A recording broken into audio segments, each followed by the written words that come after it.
My name is Hannah. I went to Los Gutierrez Norte in Nicaragua over this past spring break for a medical mission trip. And so while we were there, we ran the clinic.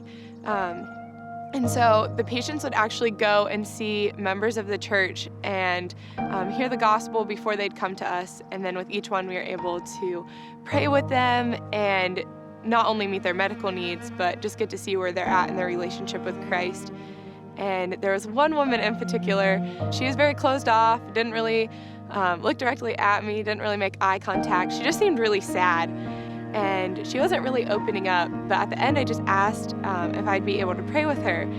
And she just looked at me and started crying. And so I just asked, is there anything in particular I can pray for you about? And she began to share she had lost her husband and two of her sons, and her daughter had moved away to the city to get married. And so she just felt very lonely, and she just had a lot of loss in her life. And in that community, there just wasn't a lot of support for widows, and she had very much removed herself from the church, and she just believed that God was punishing her. And so through my translator, we were just able to share with her just the love of Christ, and that bad things happen, but Christ is going to walk with us through those and just care for us, and that He hadn't left her. And just we were able to share how much God really does love her.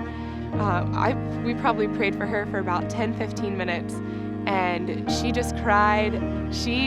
After I prayed with this woman, she just had the biggest smile on her face, and just got the biggest hug from her. And it was just neat being able to show Christ's love with her just through something as simple as prayer. And it's one thing that I really love about getting to do short-term medical clinics is we're able to partner with the churches in their area. We served about 1,000 different patients, whether it was through the dental eyeglasses or through the medical.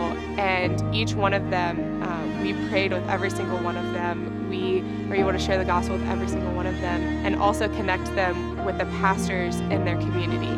I just think that going on these trips and seeing medical professionals who are able to integrate Christ and prayer into their practice already is such an encouragement. As a nursing student, Cedarville really does encourage us, especially in the nursing department, pray with your patients, ask where they're at spiritually.